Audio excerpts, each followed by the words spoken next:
Hello YouTubers! So I've been playing the scenario campaign in Tekken 6 an awful lot lately, and I plan to play it more every few weeks or so. I played this so much to the point where I feel the scenario campaign, aka Tekken Force Mode 2.0, should have been its own video game. I mean, if the Resident Evil Mercenaries mode could get its own video game, I see absolutely no reason why this couldn't be its own video game as well, especially when you realize more achievements, or trophies, are for the scenario campaign.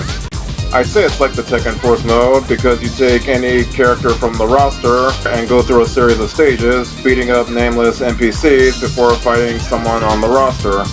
If you ask me, Tekken 3 kinda did it justice as it gave each character their own rival in the first 3 stages before fighting Heihachi.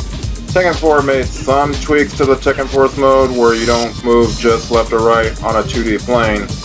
The Devil Within in Tekken 5 is probably the weakest if you count it as a Tekken Force mode, as you only play as Jin Kazama, not to mention it's practically impossible to beat without using some cheats. Tekken 6 offers quite a few changes to its Tekken Force, such as giving you a partner to help you in combat, weapons you can pick up to use, power-ups that restore your health and temporarily boost your attacks, and more importantly, item chests that increase or add to your character's attributes. The item attributes are similar to the gear system in Injustice 2. Both customize the characters uniquely and gives the customizations different attributes. Between the two games, I'm not sure which is better in this regard. With Injustice 2, you unlock random costume pieces of any given character whether you play as them or not, but the costume pieces are locked until you get that character to level up, whereas Tekken 6 gives you costume pieces to your character and your partner's character, and you can equip them immediately after earning them if you wanted. Playing the scenario campaign will earn you costume pieces with attributes that are truly useful for that particular mode. I guess having those attributes in the arcade and versus modes might be a bit of a cheat. Elisa Bogdanovich is your partner throughout most of the scenario campaign, with the exception of the last stages of the scenario campaign story. There's absolutely no way to change your partner in the offline scenario campaign, and there doesn't seem to be any good reason why. Perhaps it was a way to encourage players to play as every character on the roster without using everybody else but your main character as your partner, which playing as other characters is beneficial in its own right. Maybe this is a way to get players to play the scenario campaign mode online with other players, making it into a co-op. I can't imagine that there are too many people besides me who are still playing Tekken 6 just for the scenario campaign today, especially with Tekken 7 and Soul Calibur 6 coming up with new DLC every few months or so. There's also the possibility of having to unlock everybody before you use them in the scenario campaign, but I'll talk about it a bit later. Whatever the case, I don't think it was a good decision making Elisa the default partner, especially since this, more or less, supports my first point, where instead of your main character getting the most costume pieces, your default partner is getting the most costume pieces throughout your playthrough of each stage. This means out of everybody in this mode, Elisa will be getting most of the costume pieces that you get from picking up treasure chests. Ezo's stage has Raven replacing Elisa as your partner, which is a decent breath of fresh air, but that's really just the exception. One of my favorite things in this mode is the use of weapons, something I sort of wish the Tekken Force mode and Tekken 3 and 4 had. They range between a Gatling gun, a flamethrower, and a metal pipe. Probably my least favorite of the three is the metal pipe, only because of how broken it is, despite it having the most uses.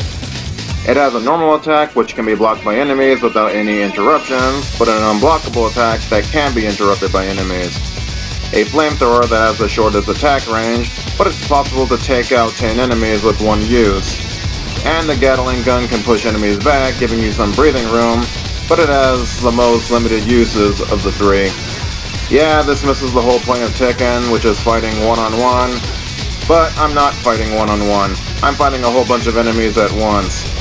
However you look at it, it's a pretty useful addition, especially if you're using someone new to build up your attributes, or if you're using a character that you're not really good with. You earn costume pieces from picking up those red chests in any given stage.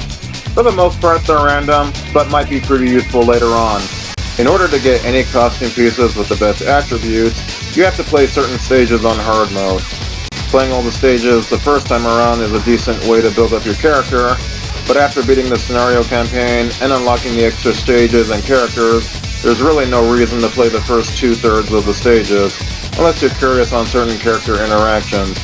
And if you look at this map, only a few stages are best for getting costume pieces with the best attributes. You know, items with B, A, or S ranked attributes. So your best bet is to play these stages listed. Even if you play the first stages on hard, you'll mostly get F to C ranked attribute items. And yes, you actually earn them whether you succeed or fail any given stage. With or without this kind of gameplay, I think it's a shame that Tekken Tag Tournament 2, as well as Tekken 7, is pretty lacking in terms of character customization, especially when you realize everyone has most of the same clothes in these two games. Since every character, on the Tekken 6 roster at least, has between 2 to 6 sets of costumes with different color varieties, I feel it's kind of a shame that between 4 buttons on the controller, you can only customize 2 costume entries. My main character Jin Kazama, for example, has 4 sets of clothes. One looking like he's still in college, the other looking like he's a motorcycle racer, another that you see him wear on the streets, being pursued by the Mitsuma Zaibatsu, and the last looking like he's about to take over the world, which is the costume that you're seeing right now. Since I have some of the best attributes for all 4 sets of costumes, I can only pick 2 sets to work with, leaving the other 2 sets of costumes waiting to be used. Getting back to Injustice 2 for a minute, it's worth mentioning that everyone has up to 5 slots to customize their costumes. So if any game would be good to have this kind of game mechanic like Injustice 2, this would be it. If the first Tekken Tag Tournament could switch between 4 costumes, albeit half being recolored costumes, why not this one? And while I'm at it, make every character look like how you customize them, or at the very least how both Tekken 5 and Tekken Tag Tournament 2 pre-rendered their customizations in the arcade mode. Whenever I sharpen my skills in the versus mode, I like to see how my character looks after I customize them, or how the game would customize them. Seeing their default looks kinda makes the customizations a completely wasted effort. At the start of the scenario campaign, you're given the option to unlock one character of your choice, and you unlock the rest of the characters with each stage you clear. Seems like a good thing since you wouldn't want to wait until you reach that certain stage to unlock them. And most of my favorite characters are unlocked in the later stages. Playing through the first time, you'd have no way of knowing when you'd be able to unlock your favorite characters, assuming of course if you went into this game mode without any foreknowledge.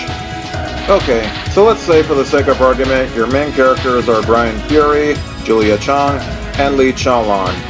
If you pick Brian to be unlocked first, you'd be wasting your opportunity to unlock the other phase without knowing it. It's a waste because Brian is the first character you unlock, and Julia and Lee come much later in the scenario campaign. Likewise, assuming if any of these 4 are your favorite characters, you'd have no idea that in order to unlock Roger Jr., Devil Jin, Mokujin, and Yoshimitsu, you have to clear the scenario campaign, and unlock and clear the secret stages afterwards before you can play as them, if you haven't unlocked them at the beginning. That being said, you're free to choose whomever you want to unlock first. Just pick your main characters carefully, because chances are you're going to be stuck with them until you reach the stage of your other favorite characters. I guess you could say I was lucky that I chose Jen first, since he's one of the last few characters that you unlock before beating the scenario campaign. There's a total of 13 different attributes for any costume piece you get during the scenario campaign, and I'm going to list each of them as followed. Pay attention to each one. You ready? Increased health meter, increased attack, increased defense, increased item drop, elemental attack, ice, fire, thunder, nullify elemental attack, restore health meter, adjust rage trigger, increase rage attack, extra bounds, and increased fight money. Personally, I feel the increased health and attack are mandatory for completing stages, or at least making it as far as the stage boss, especially when you're bound to earn at least a few costume pieces along the way. Increased item drop is also pretty useful in earning more costume pieces as well, and I personally recommend using these 3 attributes if possible. All the other attributes can be useful depending on the stage you play on and what characters could best benefit from them. But yeah, increased attack and health are definitely a must-have, with any other attributes you choose to use as well. The only attribute that I find completely worthless, ironically speaking of course, is the increased fight money. One, because the fight money doesn't buy any costume pieces with any attributes whatsoever, plus any costume pieces with low-ranked attributes I end up selling anyway. I know there's enough attributes to choose from already, but there's a few other ideas I would use to replace the increased fight money. One attribute can increase the amount of usage for the weapons, like the Gatling gun could have between 65 to 150 ammo depending on the ranked attribute. Another could add 1 or 2 additional medkits to revive your fallen partner if they fall. Maybe have 5 to 50% chance of unblockable attacks. I know that might be cheating a bit, but when fighting against Azazel or most enemies who block 70% of your attacks in the later stages, I'd say it's definitely warranted. Or if they wanted to keep the fight money, it could be used to pay for random costume pieces with random attributes, which could change every 30 minutes or so. You could still use the fight money to customize your character that you don't plan to use ever, which is ultimately defeating the purpose. If there are other useful attributes you think could have also been added, I'd like to read them in the comments section. Tekken 6's scenario campaign isn't perfect by any means, but I can tell you I've had more fun playing this game than I have any other Tekken game. Not that I think the other Tekken games were not as fun, but considering how much I played this game and will still play it in the future, I do believe that this can be its own video game. On a side note, I've been hearing suggestions about remaking the first few Tekken games, similar to what they did for Crash Bandicoot and Spyro the Dragon.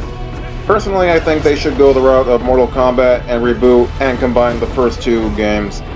I would include the third Tekken, but between Tekken 2 and 3, there's a 17-year gap between them, so I don't think combining the first 3 games into one is a good idea.